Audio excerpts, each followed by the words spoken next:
Hello students, today we are going to start a new chapter named as Valuation of Goodwill.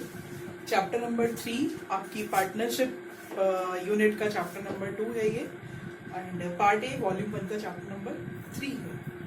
Valuation of Goodwill meaning is goodwill को valuate करना. पर ये goodwill है क्या? Goodwill is what goodwill? You must have heard about this word कि goodwill उसकी repo बहुत है, उसकी goodwill बहुत है. तो goodwill का मतलब जो क्या होता है, तो बेसिकली उसी को मैं एक्सप्लेन करने जा रही हूँ. गुडविल, सबसे पहली बात तो ये कि goodwill is an intangible asset, that is an intangible force. Intangible मतलब जिसको देखा नहीं जा सकता. तो किसी भी फर्म की गुडविल जो है वो उसकी वो इनविजिबल अर्निंग मतलब एक ऐसा फोर्स है जो उसकी invisible force you can say, जो किसी भी फर्म की अर्निंग्स को इंक्रीज करने में हेल्प करता है, right. That is affected by many outside factors like market situations and nature of the firm and the location of the business. There are so many factors due to which this goodwill affects. Goodwill increases or decreases. There are so many factors. ठीक है. अब बात ये आती है कि हम ये चैप्टर पढ़ क्यों रहे हैं, हमें गुडविल को वैल्यूएट करना क्यों सीखना है. फाइनल अकाउंट्स बनाते बनाते फंडामेंटल में हमने पार्टनरशिप फर्म से रिलेटेड डिफरेंट एडजस्टमेंट सीखी, फाइनल अकाउंट्स बनाए पार्टनरशिप फर्म्स के. तो उसके बीच में ये गुडविल का वैल्यूएशन कहाँ से आ गया. What is the need for valuation of goodwill? What is the need for valuation of goodwill is like sometime it happens. जैसे मैं आपको एक छोटा सा एग्जाम्पल देके समझाती हूँ. वैसे तो पहले सुन लीजिए कौन कौन सी सिचुएशंस ऐसी होती है जहां पर हमें गुडविल की जरूरत पड़ती है. हमें ये जो चाहिए होता है कि फर्म की गुडविल कितनी है, हमें गुडविल का अमाउंट पता करना होता है. Number 1, when a new partner admits, जब कोई नया पार्टनर फर्म में आता है या पार्टनर फर्म छोड़कर जाता है. That means when a partner retires from the firm, right. When there is a change in the partnership deed, यानी कि जब पुरानी पार्टनरशिप डीड को एग्जॉस्ट करके नई पार्टनरशिप डीड बनाते हैं. At the time of amalgamation, at the time when two firms amalgamate into one, जब दो फर्म्स मिलके खत्म होके एक नई फर्म बनती है, ठीक है.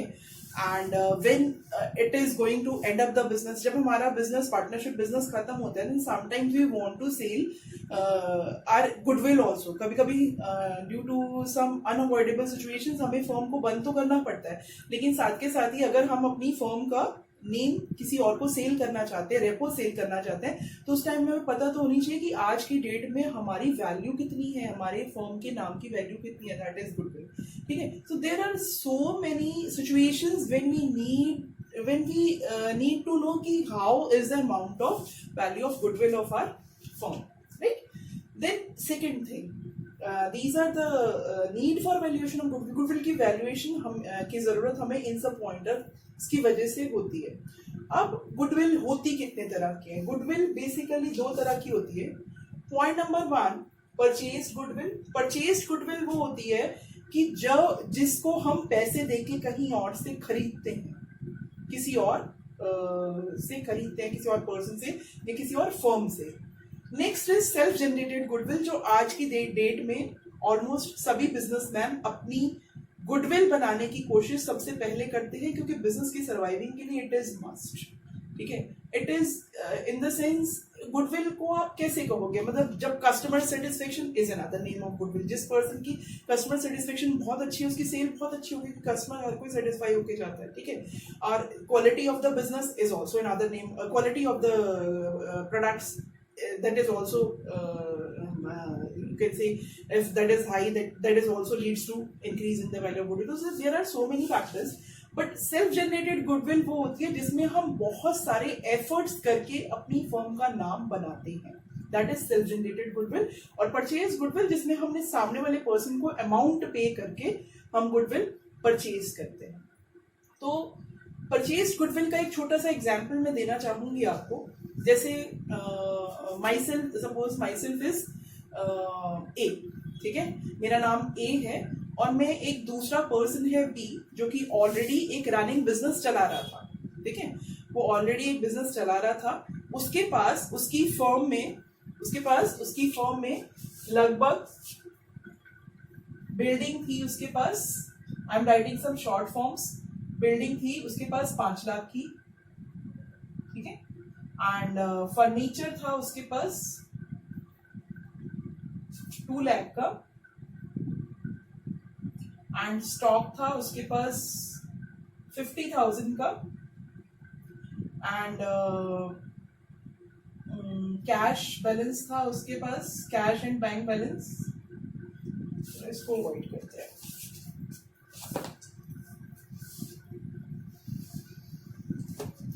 उसके पास था debtors 70,000, right, and he was having creditors also of 90,000, ठीक है। अब मैं ए हूं, ये पर्सन है बी, उसकी फर्म की फाइनेंशियल सिचुएशन है, फाइनेंशियल पोजीशन है कि उसके पास ये सब एसेट्स है और ये लाइबिलिटी है। अब इन सब एसेट्स की आपको अगर हम टोटल अप करें तो 5 lakh plus 2 lakh 7 lakh plus 750 and 750 plus 70 that is 8,20,000 की उसके पास एसेट्स है और 90,000 के क्रेडिटर्स है।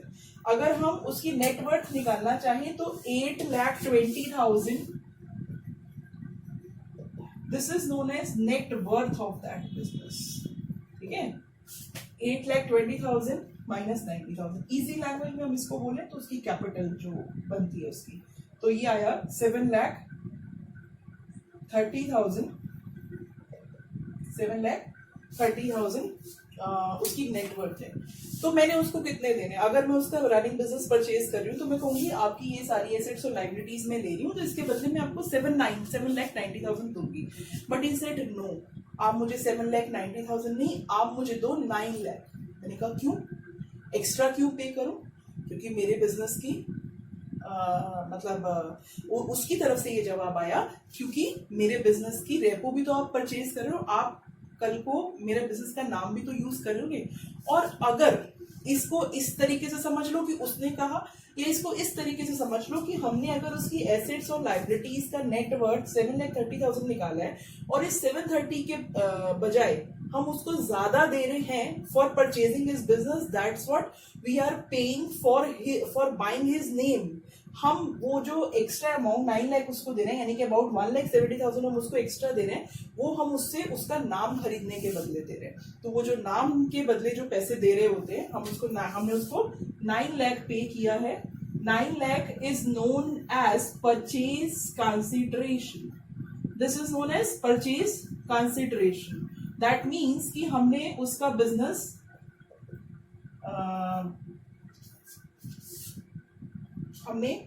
बिजनेस जो है वो 9 लाख में उसके बिजनेस की परचेज कंसिडर की है। तो this 9 lakh minus 7,30,000 is the value of goodwill of the firm. Goodwill is equals to 9 lakh minus 7,30,000. That comes 1,70,000. ये आई है हमारी फर्म की गुडविल। तो इसको, इस अमाउंट को हम बोलते हैं परचेज गुडविल, क्योंकि ये मैंने पैसे देके परचेज करी है, that's why it is known as purchase goodwill, right. Now come back to our next topic.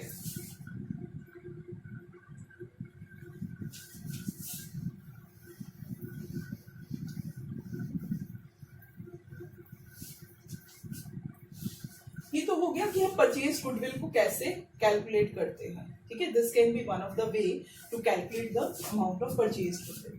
Next is self generated goodwill. Self generated goodwill मतलब जो मैंने बनाई है, मैंने खुद बनाई है अपनी फर्म की गुडविल, जिसके लिए मैंने बहुत सारे एफर्ट्स करे हैं, that is known as self generated goodwill. अब जो सेल्फ जनरेटेड गुडविल है मैंने खुद बनाई है, ऑब्वियसली अगर मैं अपना एक रनिंग बिजनेस जा रही हूँ, बिजनेस एंड हो रहा है तो वो बिल्कुल लास्ट मोमेंट है, उससे जस्ट पहले, बंद होने से पहले ही हम फर्म की गुडविल को वैल्यूएट करते हैं डिफरेंट सिचुएशंस पर। तो जब हम उस गुडविल को वैल्यूएट कर रहे होते हैं तो that is self generated goodwill. Partnership act में हमारे गुडविल को वैल्यूएट करने के लिए इन टोटल 3 मेथड्स एक्सप्लेन किए हुए हैं। वैसे तो there are so many methods, but आपके सिलेबस में 3 ही हैं, जिसमें सबसे पहला जो है वो है average profit method. As its name suggest average profit method, तो कहीं ना कहीं एवरेज प्रॉफिट का यूज होगा, ठीक है। Second is super profit method, ये बिल्कुल न्यू वर्ड है आपके लिए, आपने सुना भी नहीं है कि सुपर प्रॉफिट क्या होता है, तो this we will be discussing later on. Third one is capitalisation method, लेकिन अब इसमें सब मेथड्स भी हैं, लाइक एवरेज प्रॉफिट मेथड के अंदर एक सिंपल एवरेज होता है, एक वेटेड एवरेज होता है, ठीक है, और कैपिटलाइजेशन के अंदर भी दो सब मेथड्स आते हैं, राइट। अब हम इनको एक एक करके डिस्कस करेंगे। तो सबसे पहले मैंने सिंपल एवरेज लिया, इसमें फर्स्ट स्टेप वन क्या होता है, इसमें सबसे पहले हम फर्म का एवरेज प्रॉफिट निकालते हैं, average profit of past few years, पिछले कुछ सालों का हम एवरेज प्रॉफिट निकालते हैं। वो एवरेज प्रॉफिट कैसे निकालते हैं, हमें सपोज 5 इयर्स, ये क्वेश्चन में स्पेसिफाई होगा कि आपने पिछले कितने सालों का एवरेज लेना है, तो सपोज 5 इयर्स का आपने एवरेज लेना है, तो पिछले 5 इयर्स के प्रॉफिट्स, फर्स्ट ईयर का प्रॉफिट, सेकेंड ईयर का, थर्ड ईयर का, फोर्थ ईयर का एंड फिफ्थ ईयर का, सारे प्रॉफिट्स का टोटल करके divided by number of years, 1 2 3 4 5 divided by 5, that comes is equals to average profit, ठीक है। फिर इसमें एक नई टर्म है आपके लिए, जिसका नाम है number of years purchase. Number of years purchase, ये भी क्वेश्चन में आपको गिवन होगा, सपोज 1 और 2 और 3 एंड सो ऑन, ऐसा कुछ दिया होगा, ठीक है। And goodwill is equals to, goodwill निकलती है number of years purchase, number of years purchase into average profit. I am using this short abbreviation AP for average profit, ये गुडविल निकलती है। अब मैम आपने फॉर्मूला तो लिख दिया, but what does this all means, हमें क्या ये फॉर्मूला एज इट इज रट लेना है, थोड़ा सा अगर आप इसकी नेचर पे जाओ तो ये फॉर्मूला आप खुद फॉर्मुलेट कर लोगे। एवरेज मतलब इस मेथड में, एवरेज प्रॉफिट मेथड में हम ये एज्यूम करके चलते हैं कि जब भी कोई बिजनेस, जैसे आज मेरी फर्म का नाम है ABC लिमिटेड, आज की डेट में मेरी फर्म ऑन एन एवरेज जितना अर्न कर रही है, सपोज ABC लिमिटेड आज की डेट में suppose 7 lakh per annum earn कर रही है, आज की डेट में अर्न कर रही है, आज की डेट मतलब प्रीवियस ईयर या ऑन एन एवरेज, मतलब जैसे पिछले साल का प्रॉफिट था 7 लाख, उससे पिछले साल का प्रॉफिट था 6,90,000, उससे पिछले साल का प्रॉफिट था लगभग 7,30,000, तो ये अबाउट 7 लाख आज की डेट में, अबाउट मतलब ऑन एन एवरेज, एवरेज का मतलब यही होता है ना कि ऑन एन एवरेज आज की डेट में मेरी फर्म इतना अर्न कर रही है, ठीक है। अब बहुत अच्छा अर्न कर रही है, अगर ये बहुत अच्छा अर्न कर रही है तो मेरी फर्म की गुडविल है, मतलब मेरी इन्वेस्टमेंट के अकॉर्डिंग, अगर सपोज मैं ये कह रही हूँ कि मैं बहुत अच्छा अर्न कर रही हूँ, तो मतलब मेरी फर्म की गुडविल है, मेरे कहने से भी और भी बहुत सारे फैक्टर्स इफेक्ट करते हैं। सपोज मेरी फर्म 7 लाख रुपीज बहुत अच्छा प्रॉफिट अर्न कर रही है, तो मेरी फर्म की गुडविल तो है, ठीक है। और अगर मैं अच्छा प्रॉफिट अर्न कर रही हूँ आज की डेट में, तो ऐसा जरूर हुआ होगा कि जब मैंने बिजनेस स्टार्ट किया होगा, यानी कि जब ये ABC लिमिटेड स्टार्ट हुई होगी, या कुछ सालों तक, स्टार्ट होने के बाद में भी स्ट्रगल करते करते कुछ सालों तक वो ये जो 7 लाख पर एनम का प्रॉफिट मैं आज की डेट में कमा रही हूँ, वो उस टाइम पीरियड में वो वाला प्रॉफिट नहीं अर्न कर पा रही होगी। क्यों? क्योंकि उसने कुछ साल फर्म की रेपो को बनाने के लिए लगा दिए होंगे। स्टार्टिंग में हर बिजनेस को क्वालिटी हाई, सेलिंग प्राइस लो रखना पड़ता है ताकि उस फर्म की बहुत अच्छी रेपो बन जाए। किसी भी बिजनेस में स्टार्टिंग ईयर में आपने देखा होगा, स्टार्टिंग में फ्री गिफ्ट्स भी होते हैं, स्टार्टिंग में किसी भी आइटम का प्राइस काफी लो आता है, फिर जब कस्टमर्स उसके एडिक्टेड हो जाते हैं या उस आइटम से सेटिस्फाई हो जाते हैं और उस आइटम के यूज टू हो जाते हैं, तो फिर धीरे धीरे वो कंपनी उस आइटम के प्राइसेस को हाई कर देती है as per need, market demand, there are several factors, ठीक है। बट स्टार्टिंग ईयर्स में कंपनी को अपने हायर प्रॉफिट्स खोने पड़ते हैं, तो वो कितने सालों तक खोने पड़ते हैं, कितने सालों तक उन प्रॉफिट्स को खोकर फर्म अपनी रेपो बनाती है, तो वो जो नंबर ऑफ इयर्स होते हैं उनको बोलते हैं नंबर ऑफ इयर्स परचेज। क्या होते हैं? नंबर ऑफ इयर्स परचेज, यानी कि कितने सालों तक आपने प्रॉफिट खोकर फर्म की गुडविल परचेज की है। परचेज करने का मतलब आपने किसी सेकंड पर्सन को पे नहीं किया उसके लिए, आपने अपने एफर्ट्स को पे करके फर्म की गुडविल परचेज किया, that is known as number of years purchase, right.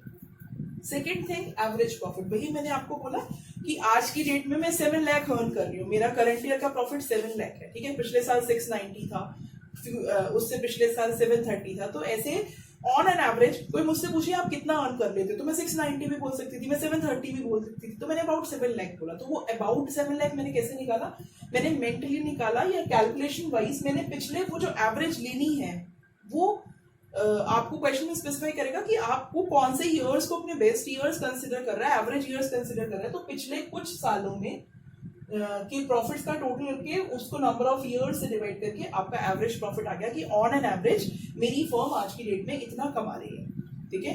तो स्टार्टिंग में इतने ईयर्स तक मैंने अपने प्रॉफिट्स खोकर गुडविल बनाई है। सपोज आज की डेट में मेरी फर्म, ये जो मैंने एवरेज प्रॉफिट निकाला है वो आया है मेरा 7 लाख, ठीक है। तो ये मेरा एवरेज प्रॉफिट है, आज की डेट में मैं ये अर्न कर रही हूँ। नंबर ऑफ इयर्स परचेज आपको क्वेश्चन में दिया हुआ है, सपोज 3 इयर्स, कि आपने स्टार्टिंग 3 इयर्स तक स्ट्रगल किया और अपने गुडविल को बनाने में आपने कितने साल लगाए, 3 इयर्स।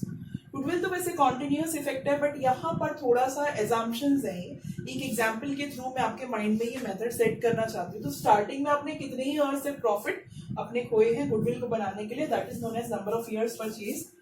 तो अगर मैं इसको कैलकुलेट करूं, आज की डेट में आप 7 लाख रुपए पर एनम प्रॉफिट कमा रहे हो, स्टार्टिंग ईयर 3 इयर्स तक आपने प्रॉफिट खोए हैं, तो यानी कि आपने टोटल 2,10,000 रुपए खोकर गुडविल बनाई है। तो ये सॉरी 2 लाख नहीं, सॉरी ये है 21 lakh.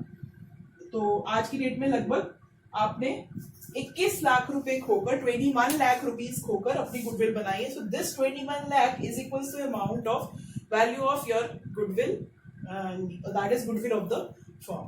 This is average profit as average profit method, and ये है हमारा simple average profit method, right? Got it? Next, I hope you all must have got it. This was simple average. अब second है हमारा, जो second method है हमारा वो है, ये जो सिंपल एवरेज मेथड था इसको मैं कह सकती हूं without abnormalities.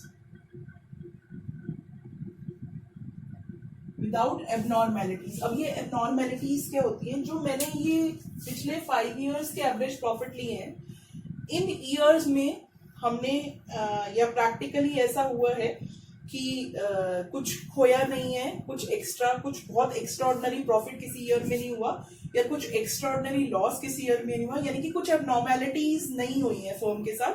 Normally firm on an average जितना अर्न करती थी उतना ही अर्न कर रही थी, ठीक है। लेकिन सम टाइम इट हैपेंस कि जब हम एवरेज प्रॉफिट निकाल रहे होते हैं तो ये क्वेश्चन ही हमें इंफॉर्मेशन देता है, जैसे profit of past 5 years given होंगे ये आपको। 5 years मैंने एग्जाम्पल लिया, it can be 4, it can be 3, right, it can be 5, it can be 6, कुछ भी हो सकता है। तो जब हम एवरेज प्रॉफिट निकाल रहे हैं तो पिछले 5 सालों के प्रॉफिट्स आपको दे रखे, first, second, third, fourth and fifth. Suppose ये 1 लाख है, ये 2 लाख है, एल मैंने लाख के लिए लगाया, ठीक है। शॉर्ट में थोड़ा मैं आपको समझाने की कोशिश कर रही हूँ। ये पिछले 5 सालों में हमने ये profits on an average earn किए हैं, लेकिन अब इन इयर्स में कुछ एबनॉर्मेलिटीज हुई थी जिनकी वजह से ये प्रॉफिट्स अफेक्ट हो गए थे। क्या एबनॉर्मेलिटीज हुई थी, उसने ये कहा abnormalities can be of 2 types. पहले तो ये समझ लीजिए इन क्वेश्चन में, उससे फिर मैं इन क्वेश्चन में ही अप्लाई करके दिखाऊंगी आपको। अब ये एबनॉर्मेलिटीज क्या होती है, एबनॉर्मेलिटीज मतलब कुछ एबनॉर्मल हो गया, यानी कि या तो कुछ एबनॉर्मल प्रॉफिट फर्म ने अर्न कर लिया, कुछ अच्छा हो गया, क्योंकि एबनॉर्मल प्रॉफिट का मतलब अच्छा होना, हमने एक्स्ट्रा गेन कर लिया, ठीक है। एंड एबनॉर्मल लॉसेस,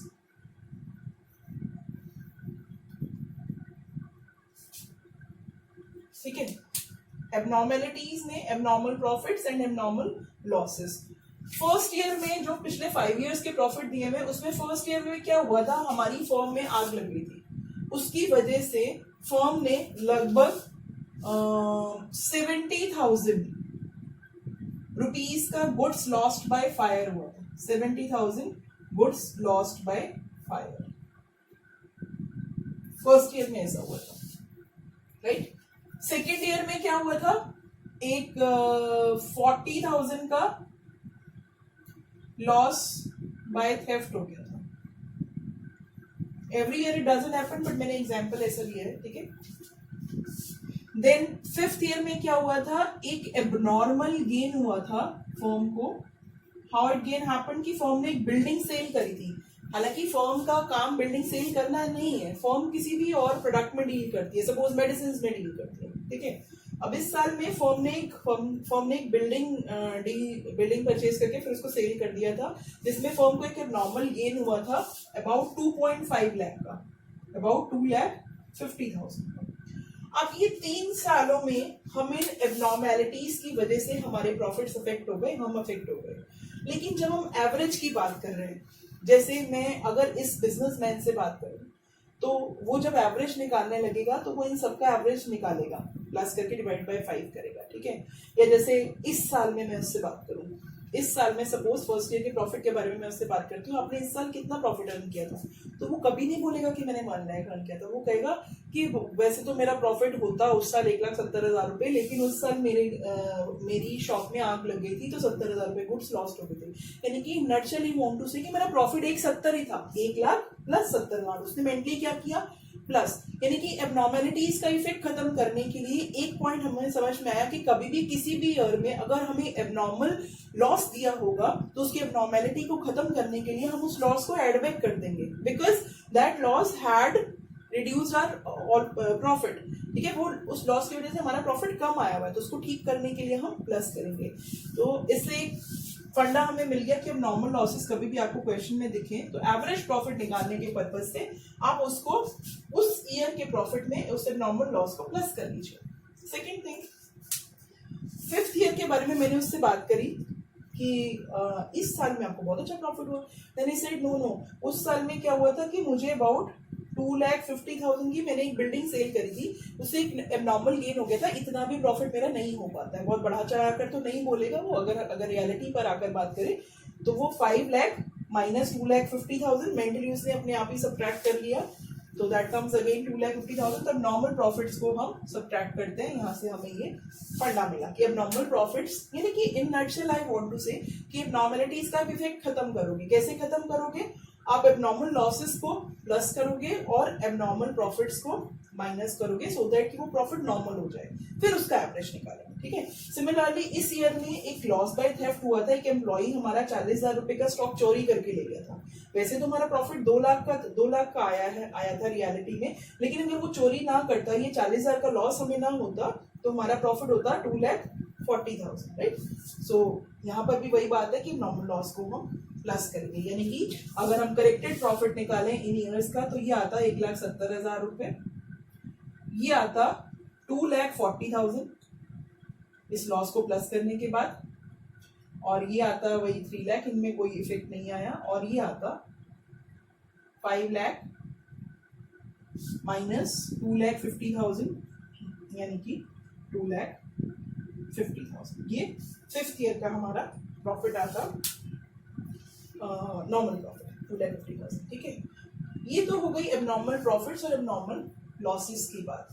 अब अगर इसमें एक पॉइंट और है जिसको मैं ऐड करना चाहूंगी, यहाँ पर थोड़ा सा मेरे पास स्पेस कम है, तो let me explain that point over here. मेरा दिया हुआ नाम है इनको फ्यूचर एक्सपेक्टेड एक्सपेंसेस। कई बार गुडविल वैल्यूएट करते टाइम हम ये डिसाइड कर लेते हैं, जैसे ए और बी ऑलरेडी फर्म चला रहे थे, उन्होंने सी को एडमिट किया, अब सी नया पार्टनर आ गया, तो ये डिसाइड हो गया कि वो पूरा फर्म का मैनेजमेंट संभालेगा। तो अगर वो पूरा फर्म का मैनेजमेंट संभालेगा तो हमने उसका फिक्स कर दिया कि भाई तेरे को इतनी सैलरी हम देंगे ही देंगे, that is known as future expected expense, वो हमें उसको देना है, ठीक है। फ्यूचर एक्सपेक्टेड एक्सपेंस है, या फिर सी को ना रखकर, वैसे ये कैप्रो ऑपरेशन का मैंने एग्जांपल ले लिया, आप मैनेजर रख लो। जैसे अब हमारी फर्म बड़ी हो गई है, इन्वेस्टमेंट ज्यादा हो गई है, हम एक मैनेजर अपॉइंट करेंगे जो कि हमारा फर्म का सारा ये सारा इंटरनल सारा संभालेगा, ठीक है। तो उस केस में हमने उसको मतलब ये एक्सपेंस जो है, जो फ्यूचर एक्सपेक्टेड एक्सपेंसेस है, इनको चार्ज अगेंस्ट प्रॉफिट ही लेना होता है। तो इस केस में हमने एक मैनेजर अपॉइंट कर लिया है सपोज, तो उसको हमने एक सैलरी फिक्स कर दी है 50,000 की, जो कि हमने उसको देनी ही देनी है एवरी ईयर। ठीक है, आपको एवरी ईयर देनी है, तो ये एक तरीके से फ्यूचर एक्सपेक्टेड एक्सपेंस होगा, हमेशा देना पड़ेगा।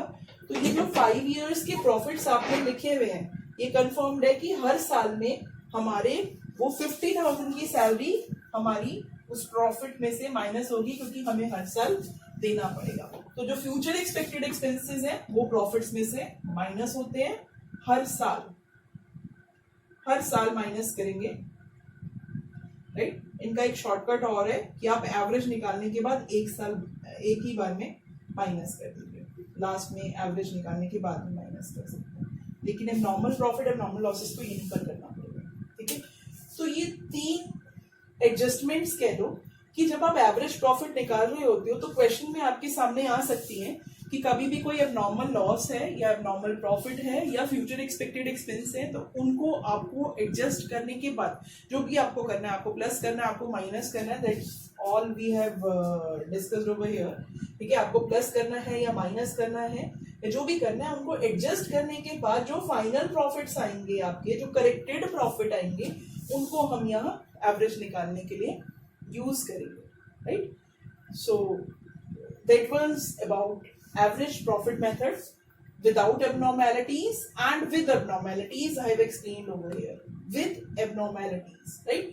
So with abnormalities में जब भी आप निकालेंगे तो आप अगर हम इस चीज को फॉर्मुलेट करें तो आप देख सकते हैं, मैं उस चीज को थोड़ा सा आपको एक्सप्लेन भी कर देती हूँ। अगर हम इस चीज को फॉर्मुलेट करें तो जब हम एवरेज प्रॉफिट निकाल रहे हैं तो उसमें first year profit, second year, third year, fourth year, fifth year, ठीक है, इन सब में इन द सेंस जिस भी ईयर में है, जैसे सेकेंड ईयर में था plus abnormal loss, first year में था plus abnormal loss, minus fifth year में, this was fifth year, minus abnormal profit.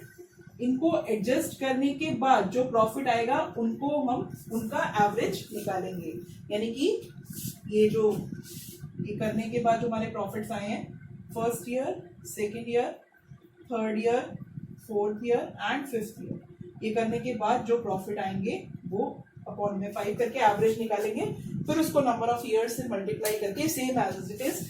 With abnormalities में नेक्स्ट स्टेप सेम है, एबनॉर्मैलिटीज एडजस्ट करने के बाद आप जो है इसमें नंबर ऑफ ईयर्स परचेज से मल्टीप्लाई करके एवरेज प्रॉफिट को गुडविल फॉर्म की निकाल सकते हैं।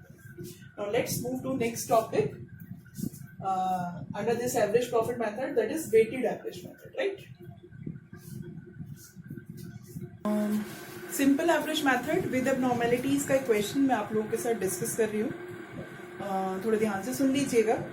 जैसे ये क्वेश्चन है, Geet and Meet are partners in a firm, they admit Jeet into partnership for equal share. ठीक है, 2 पार्टनर्स एग्जिस्टिंगली वर्क कर रहे थे, उन्होंने जीत एक पार्टनर है उसको फर्म में इक्वल शेयर के लिए यानी कि 1/3 शेयर के लिए एडमिट किया। It was agreed that goodwill of the firm is valued at 3 years purchase of the average profit of last 5 years। तो इसमें ध्यान दीजिएगा, it was agreed that goodwill of the firm is to be valued at 3 years purchase. तो number of years purchase कितने हो गए? 3। So of average profit of last 5 years, तो आपको एवरेज प्रॉफिट प्रीवियस कितने ईयर्स का लेना है? 5 years का, right. Then profit of last 5 years were given, ये प्रॉफिट्स दिए मैं आपको। फर्स्ट ईयर में इस केस में 90,000 ब्रैकेट में लिखा हुआ है लॉस।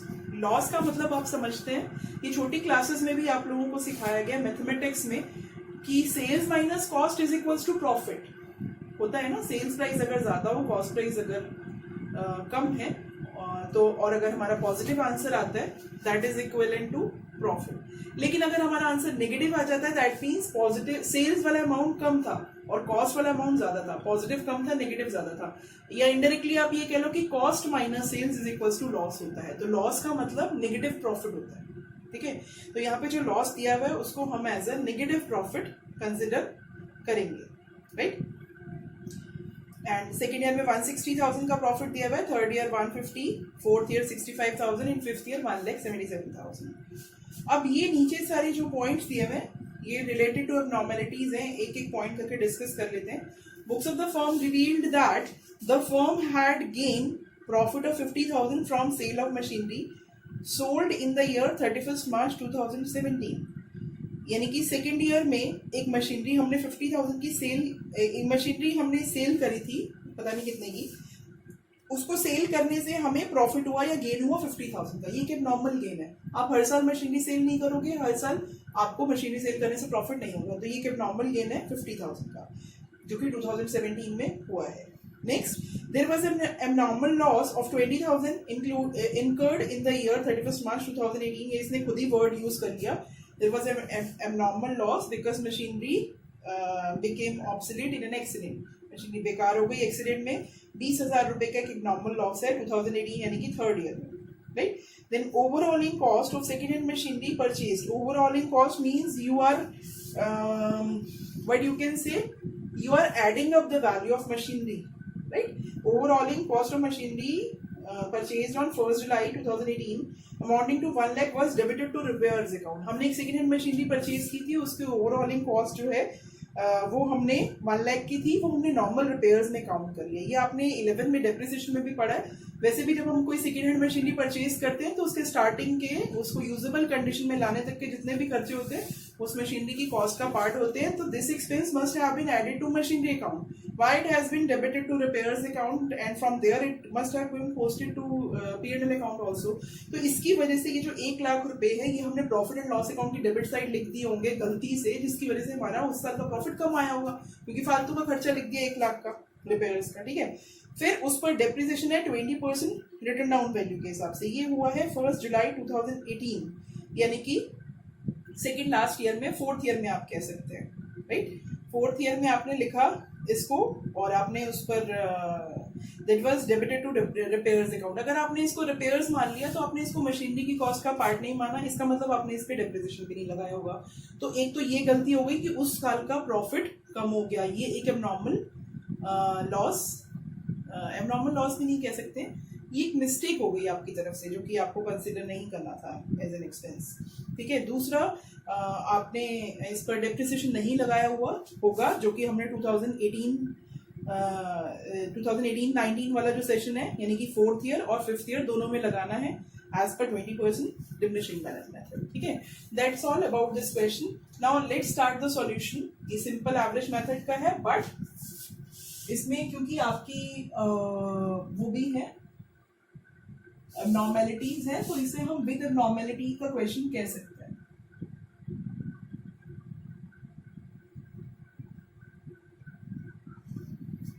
ठीक है। अब आप इसको देखेंगे, इसमें 5 इयर्स के जो प्रॉफिट है वो मैं लिख देती हूँ आपके लिए। 31st March 2016, 31st March 2017, 31st March 2018, 31st March 2019 and 31st March 2020। ये 5 इयर्स के प्रॉफिट्स आपको दिए हुए। इसमें 90,000 का लॉस था, इसमें आपके पास 1,60,000 का प्रॉफिट है, इसमें आपके पास 1,50,000 का प्रॉफिट है, इसमें 65,000 का प्रॉफिट है एंड इस ईयर में हमारे पास 1,77,000 का प्रॉफिट है। अब अगर आप अपने क्वेश्चन पे दोबारा से जाओ तो हमें एबनॉर्मलिटीज का इफेक्ट खत्म करना है, ठीक है। ये जो 31st मार्च 2016 है ये लॉस है इसलिए मैं इसको नेगेटिव लिख रही हूँ, ठीक है। लॉस का मतलब नेगेटिव प्रॉफिट होता है। अब सबसे पहले वो जो 50,000 का gain on sale of machinery था 2017 में उसका इफेक्ट खत्म करते हैं। कितने का था? 50,000 का, जिसकी वजह से ये प्रॉफिट हमने ज्यादा बढ़ा दिया होगा क्योंकि इस प्रॉफिट में वो वाला गेन इंक्लूडेड है, तो उसका इफेक्ट खत्म करेंगे तो माइनस एबनॉर्मल गेन, इसको 50,000 को यहाँ से माइनस करेंगे, राइट। देन उसके बाद एबनॉर्मल लॉस था 20,000 का 31 मार्च 2018 में। एबनॉर्मल लॉस 20,000 का, 20,000 का एबनॉर्मल लॉस की वजह से ये प्रॉफिट कम आया है, तो हम इसको प्लस कर देंगे।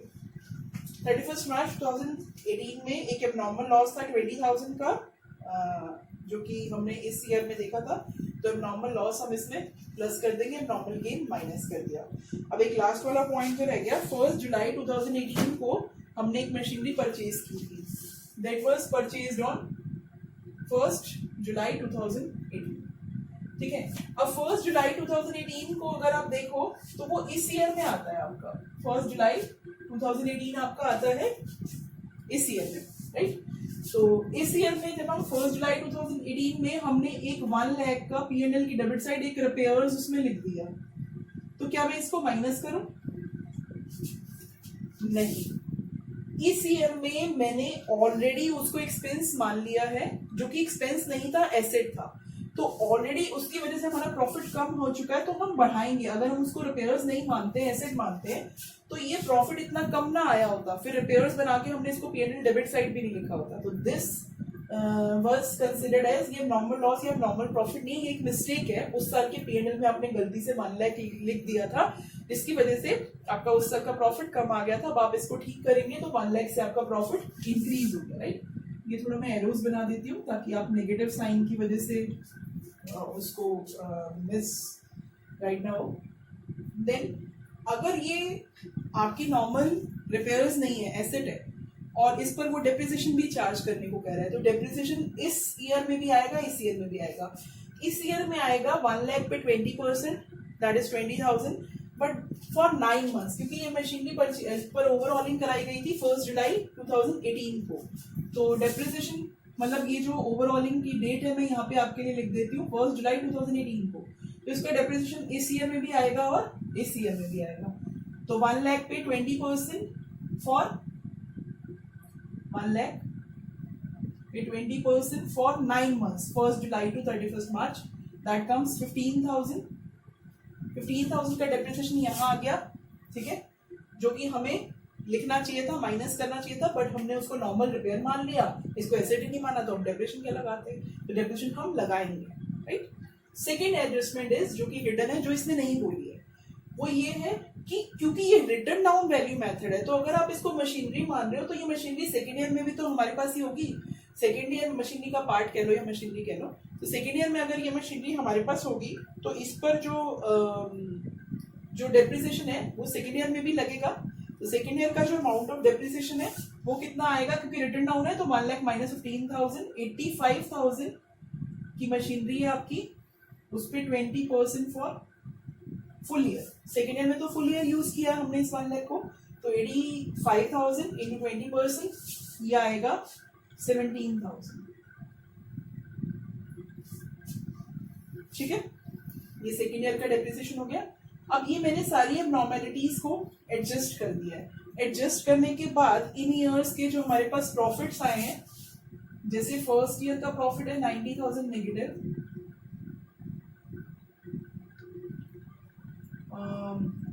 सेकेंड ईयर का प्रॉफिट है 1,10,000, थर्ड ईयर का प्रॉफिट है 1,70,000,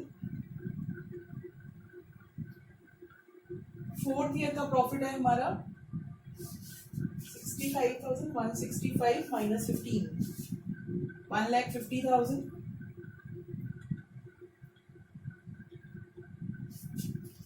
one lakh plus 65,000 minus 15,000, right.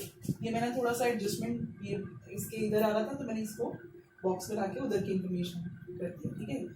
Then next year में हमारा प्रॉफिट आ रहा है लास्ट ईयर में 1,70,000 माइनस 17,000, दैट कम्स 1,60,000, ठीक है।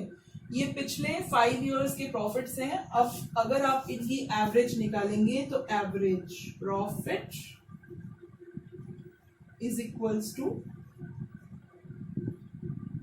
पहले तो टोटल प्रॉफिट निकाल लेते हैं हम इसके ऊपर, यहाँ पर टोटल प्रॉफिट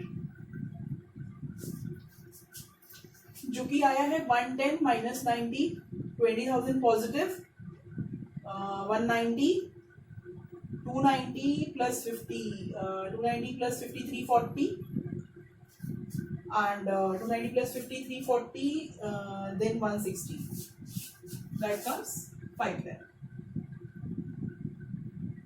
ठीक है, ये आपका टोटल प्रॉफिट आ गया 5 lakh.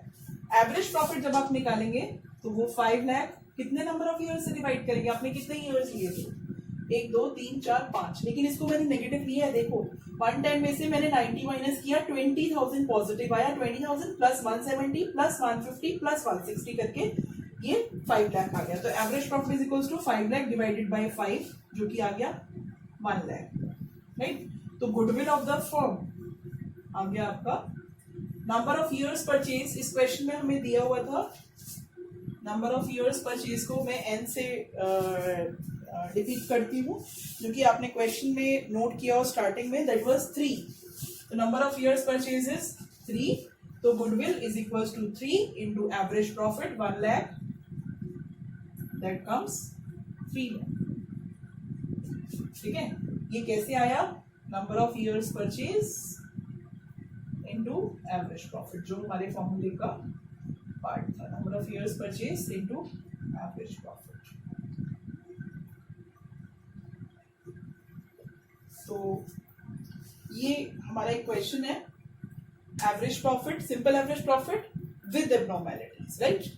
Now let's move to weighted average. Weighted average के लिए पहली बात तो वेटेड एवरेज है क्या, अगर ये एवरेज है तो ये वेटेड एवरेज क्या होता है, स्टैटिस्टिक्स में पढ़ा है ये वेटेड एवरेज, उस टाइम तो आपने जस्ट फॉर्मूला रट लिया था, तो लेकिन शायद उसका सिग्निफिकेंस पता नहीं वहां पे समझ पाए हो कि नहीं। वेट्स का मतलब क्या होता है, वेट देना, किसी को वेटेज देना, किसी को इम्पोर्टेंस देना।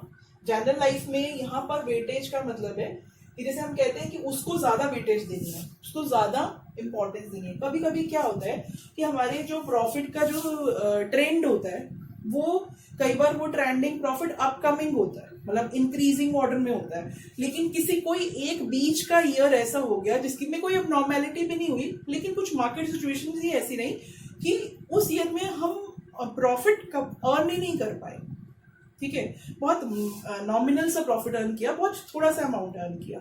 अब आप उस ईयर को इंपॉर्टेंस नहीं देना चाह रहे हो इतनी in comparison to other years, ठीक है। या आपने जैसे आप जब एवरेज ले रहे थे इन 5 ईयर्स का, जब एवरेज ले रहे तो इस ईयर में, लास्ट ईयर में आपने एक न्यू पॉलिसी फॉर्मुलेट करी, जिसकी वजह से आपको लगा कि पिछले सालों के कंपैरेटिवली मेरा इस साल का प्रॉफिट हाईएस्ट रहा है, अब मैं यही वाली पॉलिसी हमेशा के लिए फॉलो करूंगा, और इस पॉलिसी से फायदा भी हो रहा है और होगा भी।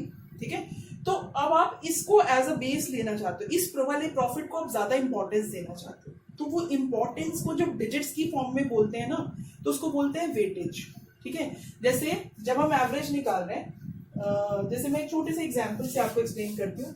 एक बच्चा है, उसके एक सब्जेक्ट में मार्क्स है 95, दूसरे में 90, तीसरे में फिर 95, फोर्थ में 94 एंड फिफ्थ में 92। ये उसके 5 सब्जेक्ट्स के मार्क्स हैं, कम ज्यादा हैं, जिसमें इन 2 सब्जेक्ट्स में उसके ज्यादा हैं। ठीक है, जब हम इसको, ये वेटेड एवरेज का नहीं है, ये सिंपल एवरेज का है, राइट। तो जब हम इसको एवरेज निकाल रहे हैं, एवरेज निकालने का मतलब है इसको सबको प्लस करके डिवाइड बाय 5 कर दो, जो भी आंसर आया, कुछ भी आया। जैसे इसमें आंसर आया है 450 एंड 461, ठीक है, डिवाइड बाय 5, ये आया 92 पॉइंट समथिंग। ठीक है, तो अब इसमें 92 पॉइंट समथिंग का मतलब ये आपकी परसेंटेज, जैसे आप छोटी क्लास से परसेंटेज निकालते हैं, ये वही परसेंटेज है। तो ये कौन सा मेथड है, सिंपल एवरेज मेथड। इसमें आपने क्या किया, चाहे आपके किसी सब्जेक्ट में ज्यादा है या कम है, आपने एक एवरेज बता दिया कि ऑन एन एवरेज मैंने 92 स्कोर किए सभी सब्जेक्ट्स में। ऑन एन एवरेज 92 का मतलब मैंने इंग्लिश में भी 92 स्कोर किया, मैथ्स में भी, इको में भी, बीएससी में भी, और अकाउंट्स में भी। ठीक है, तो 92 का मतलब ये है जब आप सिंपल एवरेज से निकाल रहे हो। लेकिन अगर आप इसी को वेटेड एवरेज से करते और आप एग्जामिनर को ये बताना चाहते हो कि नहीं, मैंने जो इंग्लिश में स्कोर किया है और मैथमेटिक्स में स्कोर किया है, अगर वही फंडा मैं सारे सब्जेक्ट्स में लगाता तो मैं बहुत सभी सब्जेक्ट्स में अबाउट इसमें पहुंचता, तो फिर आप क्या करेंगे, आप यहाँ पर अपने सब्जेक्ट्स के मार्क्स लिखेंगे और यहाँ पर उनके वेटेज लिखेंगे। वेटेज मतलब जैसे जो 95 वाले मार्क्स हैं उसको मैं 5 टाइम्स प्लस करना चाहता हूँ, और सेकेंड ईयर वाले मार्क्स को 4 टाइम्स, इसको 3, इसको 2 और इसको 1। दैट मीन्स जो लास्ट वाले सब्जेक्ट में मार्क्स हैं जो मेरे 92 थे उसको मैं सबसे कम इंपॉर्टेंस देना चाह रहा हूँ, ठीक है। तो ये है 95, 94, 92, 92, तो इन दोनों को वेटेज कम दी गई है, राइट। तो जब आप वेटेड एवरेज से निकालते हो तो ये आपके मार्क्स हैं, ये आपके वेट्स हैं, ठीक है। तो मार्क्स इंटू वेट करते हो आप, दैट मीन्स 95 इंटू 5 करो। 95 इंटू 5 का मतलब आप 5 टाइम्स 95 को प्लस करो। 95 इंटू 4 मतलब 95 को 4 टाइम्स प्लस करो। 94 इंटू 3 मतलब 94 को 3 टाइम्स प्लस कर लो, ठीक है। ऐसे ही इसको 2 टाइम, इसको 1 टाइम। अब आप इन सब का टोटल निकाल के, इन सब का टोटल निकाल लिया, टोटल निकाल के उसको इन सब के टोटल से डिवाइड करोगे, तो जो नंबर ज्यादा बार आया है, जो नंबर ज्यादा बार प्लस हुआ है, वो एवरेज में के नियर अबाउट आएगा ना उसका आंसर, क्योंकि वो उसको आपने इंपॉर्टेंस ज्यादा दी है तो ज्यादा नंबर उसके हो गए। जैसे 95 बहुत बार हो गया, 9 टाइम्स हो गया, और ये सिर्फ 6 टाइम्स ही है अबाउट इन तीनों का, तो ये अबाउट इसके अबाउट आपके आंसर आएगा।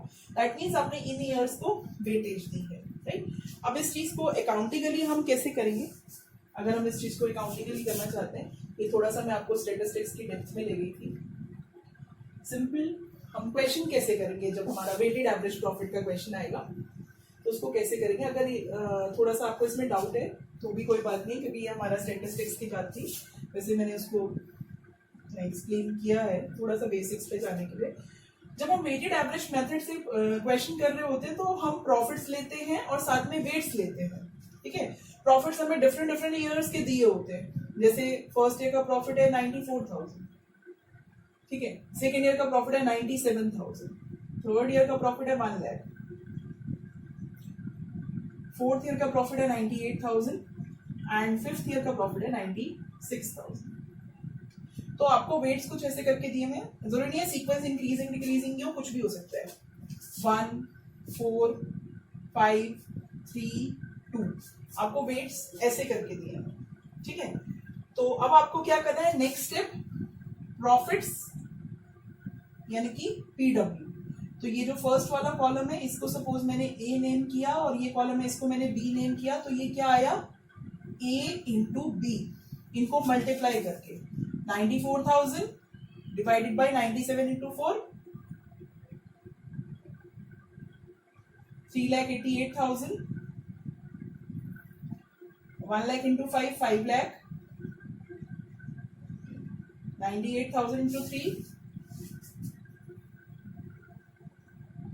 2,94,000, 96,000 इंटू 2, 1,92,000। अब आपका जो टोटल है वो इसका टोटल काम नहीं करेगा, वो इसका टोटल काम करेगा। जो भी ये टोटल आएगा, कुछ भी आया, मान लो ये टोटल, जैसे हम इसको टोटल कर ही लेते हैं, चलो 5 lakh plus 2 lakh 7 lakh 10 lakh, yes, so this is the total. और ये वेट्स का टोटल कर लेंगे, WT बोल देते हैं हम इसको, 5 + 4 9 10 एंड 5 15, ठीक है। Now your average profit will be equals to this column PW upon में WT, यानी कि जो PW टोटल है 14,68,000 डिवाइडेड बाय 15। अब जो भी आंसर आएगा, goodwill is equals to number of years purchase, let it be 2, मान लो 2 दिया हुआ है, इनटू एवरेज प्रॉफिट 14,68,000 अपॉन 15, ठीक है। तो ये है आपका वेटेड एवरेज। अब इसमें भी अगर आपको एबनॉर्मेलिटीज आपके सामने आ जाती हैं तो आप जब ये प्रॉफिट्स कंसीडर कर रहे हैं तो उसमें से एबनॉर्मेलिटीज का इफेक्ट खत्म करके लेंगे, यानी कि अगर किसी ईयर में एबनॉर्मल लॉस है अब उसको सब्ट्रैक्ट कर दो, और किसी ईयर में एबनॉर्मल प्रॉफिट है तो उसको प्लस कर लो, और अगर किसी ईयर का प्रॉफिट नेगेटिव है तो उसको नेगेटिव भी ले लो। वैल्यूएशन ऑफ गुडविल के चैप्टर में फर्स्ट मेथड जो हमने डिस्कस किया था that was average profit method, उसके हमने दोनों पार्ट डिस्कस कर लिए थे। Today we are going to discuss super profit method. अब सुपर प्रॉफिट मेथड में क्या है कि सुपर वर्ड आपको इसमें हाईलाइट हो रहा है। अब सुपर प्रॉफिट मेथड मतलब something related to super. Super word आपने अपनी लाइफ में भी सुना है, Superman, super store, right. Super means what? Super means something extra ordinary, ठीक है। जैसे सुपरमैन एक सीरियल आता था टीवी में, तो उसका मतलब एक ऐसा मैन जिसमें एक्स्ट्राऑर्डिनरी पावर्स है। सुपर स्टोर मतलब जो एक ऐसा general store which is more qualities in comparison to general store, right. तो सुपर मतलब एक्स्ट्राऑर्डिनरी। तो सुपर प्रॉफिट मेथड से यहाँ पर जो सुपर वर्ड का यूज है वो कुछ इस कंटेक्स्ट में किया गया है। सुपर प्रॉफिट मेथड में हम ये एज्यूम करके चलते हैं कि अगर कोई फर्म एक्स्ट्राऑर्डिनरी या सुपर प्रॉफिट अर्न कर रही है तो उसकी गुडविल है, अदरवाइज उस फर्म की गुडविल नहीं है। Now what do you mean by this super profit? जैसे मैं आपको एक एग्जांपल से समझाती हूँ। हर इंडस्ट्री का एक लेवल होता है। देखो, किसी भी बिजनेस में एक पर्सन है, मतलब ऐसा नहीं है कि हर बंदा सेम रेट पे इनकम अर्न कर रहा हो। On an average her industry का एक रेट होता है कि इस इंडस्ट्री में पैसा लगाया जाए तो मिनिमम, या और इस एरिया में लगाया जाए और इस वर्किंग कंडीशंस में लगाया जाए तो उस इंडस्ट्री का रेट है अबाउट 15%। इंडस्ट्री का भी रेट होता है एरिया वाइज, मतलब ऑन एन एवरेज। जैसे अगर इस बिजनेस में 10 लाख रुपए लगाए जाएं तो मिनिमम एक income 10% of the capital employed होती है। एक पर्सन 10% इनकम अर्न कर रहा है, दूसरा 12%, तीसरा 15%, चौथा 14%। ऐसे सब लोग डिफरेंट रेट पर अपनी इन्वेस्टमेंट का जो है कुछ परसेंट अर्न कर रहे होते हैं, राइट। अब एक पर्सन जो नॉर्मल उस इंडस्ट्री का रेट होता है, उस इंडस्ट्री का मतलब ये तुम्हें क्वेश्चन में दिया होगा कि जिस बिजनेस की बात हो रही है नॉर्मली उस बिजनेस में कितना एक्सपेक्टेड रिटर्न होता है कि 10 लाख सपोज हम जितनी भी कैपिटल लगाते हैं उस पर एक expected rate of return question में दिया होगा, सपोज 5% है। तो मतलब किसी भी इस टाइप के बिजनेस में जिसकी हम गुडविल कैलकुलेट करने जा रहे हैं, इस टाइप के बिजनेस में जितनी भी इन्वेस्टमेंट लगाई जाती है तो उस इन्वेस्टमेंट का 5% जो है वो एक नॉर्मल रेट ऑफ रिटर्न है। नॉर्मली हर पर्सन को इतना अर्न करना चाहिए। अगर मैं अपनी गुडविल कैलकुलेट करने जा रही हूँ और मेरी फर्म ने प्रॉफिट अर्न किया है सपोज 4.5% या 5%, so that means I am not having goodwill as per this method, super profit method. That means I am not earning something extraordinary, something super, ठीक है। तो लेकिन अगर मैं मोर देन 5% कुछ अर्न करती हूँ, जैसे मैं अर्न करती हूँ अपनी इन्वेस्टमेंट का 7% या 8%, तो whatever extra I am earning of my investment that is known as my super profit. अब इस चीज को फॉर्मूला वाइज कैसे कैलकुलेट करेंगे? जैसे आज की डेट में मैं कितना अर्न कर रही हूँ वो तो मेरा हो गया एवरेज प्रॉफिट। तो मैं कितना अर्न कर रही हूँ वो कैसे निकालेंगे एवरेज प्रॉफिट? जैसे लास्ट मेथड्स में निकाला था, आपको प्रीवियस कुछ ईयर्स के प्रॉफिट्स आपको दिए होंगे 3, 4, 5 ईयर्स के, तो उसको नंबर ऑफ ईयर्स से डिवाइड करके आपका एवरेज प्रॉफिट आ जाएगा। फिर ये एक नई चीज है आपके लिए, नॉर्मल प्रॉफिट। नॉर्मल प्रॉफिट मतलब उस इंडस्ट्री में जितनी कैपिटल हमारी फर्म ने लगाई हुई है उस कैपिटल के लगाने, मतलब वो कैपिटल लगा के नॉर्मली उस फर्म को कितना अर्न करना चाहिए, वो कितना अर्न करती है ऑन एन एवरेज। उस इंडस्ट्री में एक फर्म नॉर्मली कितना अर्न करती है, ठीक है। तो वो डिपेंड करता है, अर्न कितना करें डिपेंड करता है कि आप कितना लगा रहे हो। जैसे अगर मैं अपनी फर्म की बात करूं जिसकी मैं गुडविल कैलकुलेट करने जा रही हूँ, मेरी फर्म ने लगाया हुआ है सपोज 10 लाख, ठीक है। अब मेरी दैट मीन्स मेरा लगाया हुआ पैसा इज इक्वल्स टू हो गया माई कैपिटल एम्प्लॉयड, मेरी लगाई हुई कैपिटल, ठीक है, into normal rate of return जो कि 5% है अपॉन 100, ठीक है। एवरेज प्रॉफिट मेरा आ रहा है 70,000, राइट। और कैपिटल एम्प्लॉयड मैंने अपनी फर्म में 10 लाख रुपए लगा रखे हैं। कितने लगा रखे हैं मैंने? 10 लाख रुपए, ठीक है। और इंडस्ट्री का रेट है 5%, दैट मीन्स यानी कि नॉर्मल रेट ऑफ रिटर्न है 5%, यानी कि मुझे कमाना चाहिए 50,000 रुपए, मैं कितना कमा रही हूँ 70,000 रुपये, मैं कुछ ज्यादा कमा रही हूँ, कुछ एक्स्ट्रा ऑर्डनरी कमा रही हूँ, तो वो जो एक्स्ट्रा ऑर्डनरी कितना एक्स्ट्रा ऑर्डनरी है, मैं जितना कमा रही हूँ यानी कि मेरा एवरेज माइनस मेरा नॉर्मल, 70,000 माइनस 50,000 जो कि आया मेरा सुपर प्रॉफिट यानी कि मेरा एक्स्ट्रा ऑर्डनरी वाला पार्ट, एक्स्ट्रा ऑर्डनरी अर्निंग्स, ठीक है, that is my super profit. अब गुडविल भी इसमें यही होता है कि number of years purchase that will be given to in the question, let it be 2, ठीक है, एंड सुपर प्रॉफिट जो कि है मेरा 20,000, तो मेरी फर्म की गुडविल आ गई 40,000।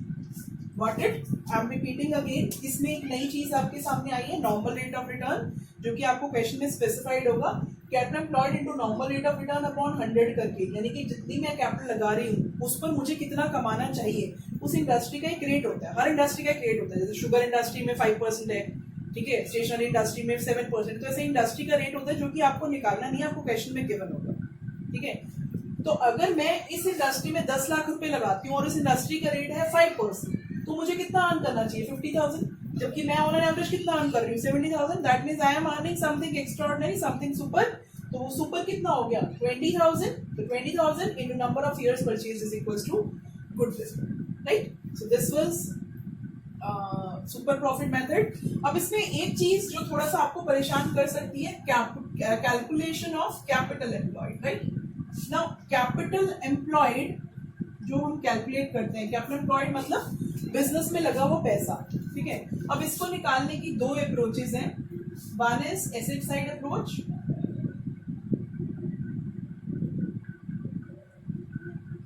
Asset side approach, another is liability side approach.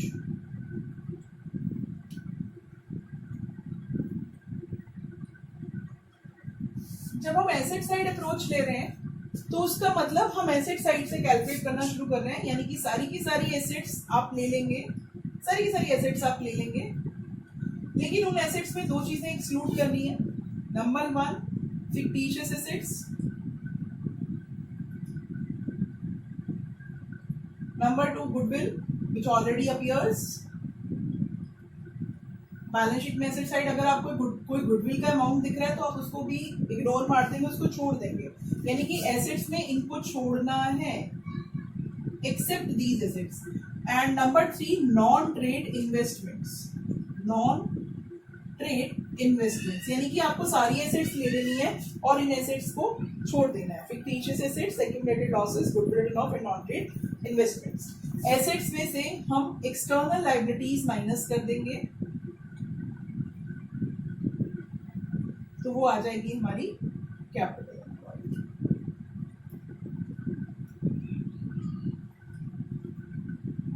ठीक है। और जब हम इसी केस में लायबिलिटी साइड अप्रोच से जाते हैं तो हम लेंगे कैपिटल प्लस रिजर्व्स अगर कोई है तो, माइनस अगर कोई लॉसेस है तो accumulated losses, minus non trade investments and fictitious assets also.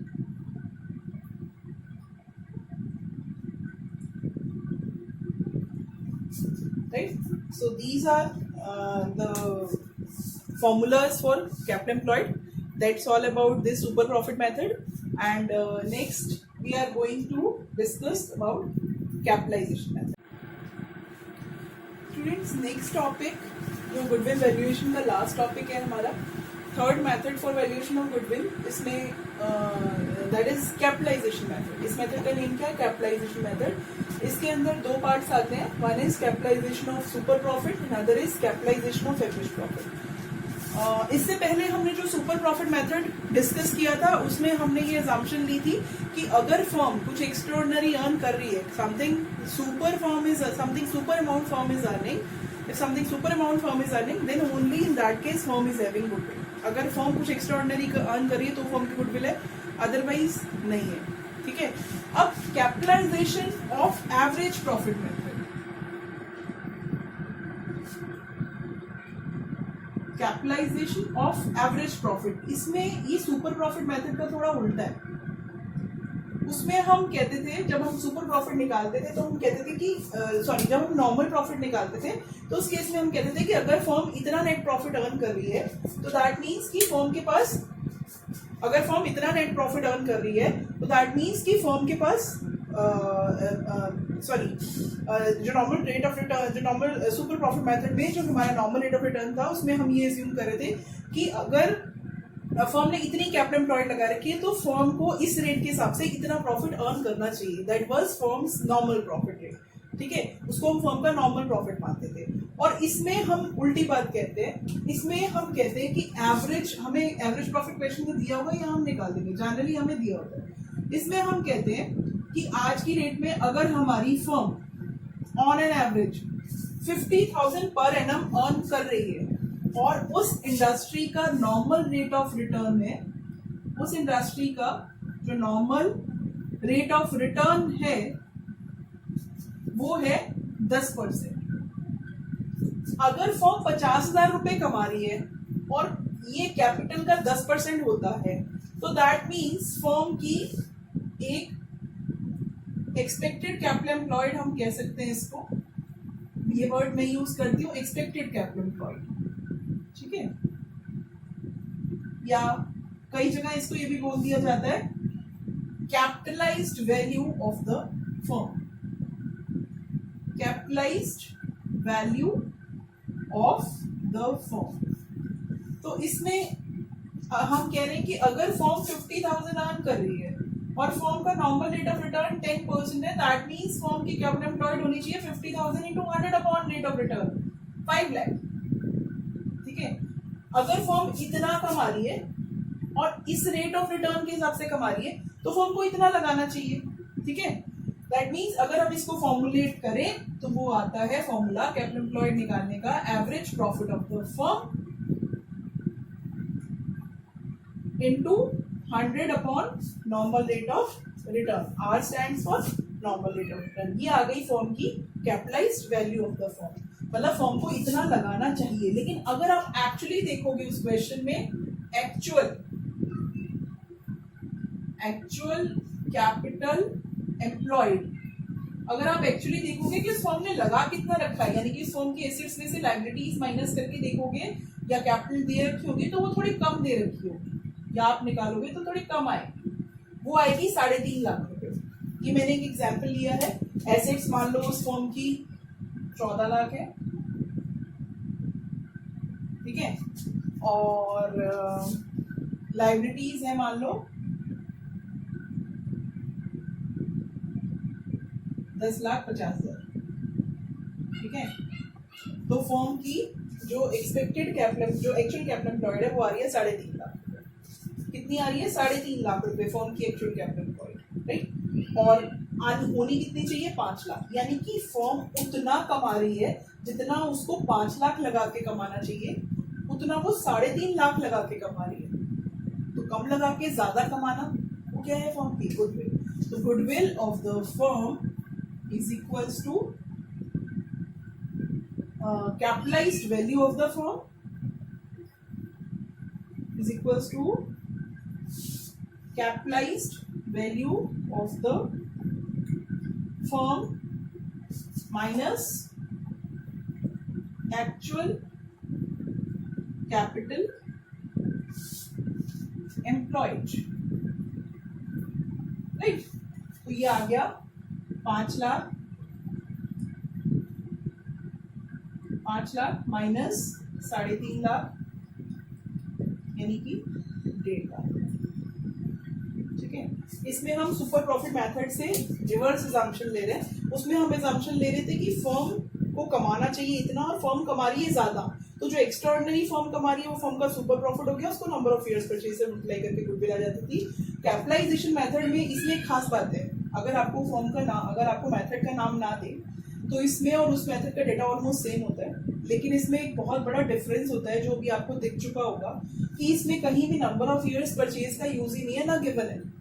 Capitalisation method में कहीं भी नंबर ऑफ इयर्स परचेज ना गिवन होता है, ना हमें यूज करना होता है। तो कैपिटलाइजेशन मेथड में हम कैपिटल्स को यूज करते हैं। हमें फर्म का एवरेज प्रॉफिट दिया हुआ था, उससे भी हमने फर्म की एक टाइप की कैपिटल निकाली, इसको कैपिटलाइज वैल्यू, या मेरी लैंग्वेज में अगर आप बात करें तो मैं इसे बोलती हूँ एक्सपेक्टेड कैपिटल एम्प्लॉयड। मतलब फर्म ने अगर 50,000 रुपये कमा रही है तो फर्म की कैपिटल इतनी तो होनी ही चाहिए, ये एक्सपेक्टेड है, फर्म की 5 लाख होनी चाहिए, लेकिन एक्चुअल आप चेक करोगे तो वो कम आएगी। तो फर्म ज्यादा कम लगाकर ज्यादा कैपिटल के बराबर का जो कमा रही है वो फर्म की गुडविल है, राइट। तो this was capitalisation of average profit. अब जो मैं करने जा रही हूँ आपके लिए वो है कैपिटलाइजेशन ऑफ सुपर प्रॉफिट। इसमें सुपर प्रॉफिट आप निकाल लेंगे, जैसे सुपर प्रॉफिट मेथड में हम निकालते थे, सुपर प्रॉफिट निकाल लेंगे आप। कैसे निकालते थे हम? Average profit of the firm minus normal profit, average profit minus normal profit. और इसमें सुपर प्रॉफिट निकलते ही बस हमारी गुडविल हाथ में आ जाएगी। Goodwill is equals to super profit into 100 upon normal rate of return. Super profit into 100 upon normal rate of return. ये कौन सा मेथड हो गया हमारा? ये हो गया capitalisation of super profit method, right. So with this our topic is complete. तो अगर इसमें आपकी कुछ क्वेरीज हैं तो आप मेरे को कॉल करके पूछ सकते हैं। यहाँ तक मैंने आपको capitalisation method, average profit method and super profit method fully explain कर दिया है, राइट। इसमें थ्योरी के 2-3 क्वेश्चंस बनते हैं जो कि आप लोगों को कर लेने चाहिए, जिनकी डिटेल भी थोड़ा सा मैं आपको सेंड कर दूंगी। जिसमें हमारा फर्स्ट टॉपिक है definition of goodwill, second is need for valuation of goodwill. ये मैंने बताया था गुडविल वैल्यूएट करने की जरूरत कब कब पड़ती है। इसके इस बुक के जितने चैप्टर्स के नाम है, at the time of admission, at the time of retirement of a firm, at the time of change in partnership deed, and at the time when two firms amalgamate and when firm is going to wind up, ठीक है। these are the circumstances when we need to value the goodwill and some factors that affecting goodwill, उसमें से भी आ सकता है। बहुत सारे factors होते हैं जिसमें से कुछ पर्टिकुलर फैक्टर्स को लेकर भी एग्जाम में बनवाकर आ सकते हैं, MCQs भी आ सकते हैं, ठीक है। And there are 2 types of goodwill, purchase goodwill and self generated goodwill. Purchase goodwill को कैलकुलेट करना मैंने अभी स्टार्टिंग में ही अपनी फर्स्ट वीडियो में सिखाया था, ठीक है। That's all about this chapter.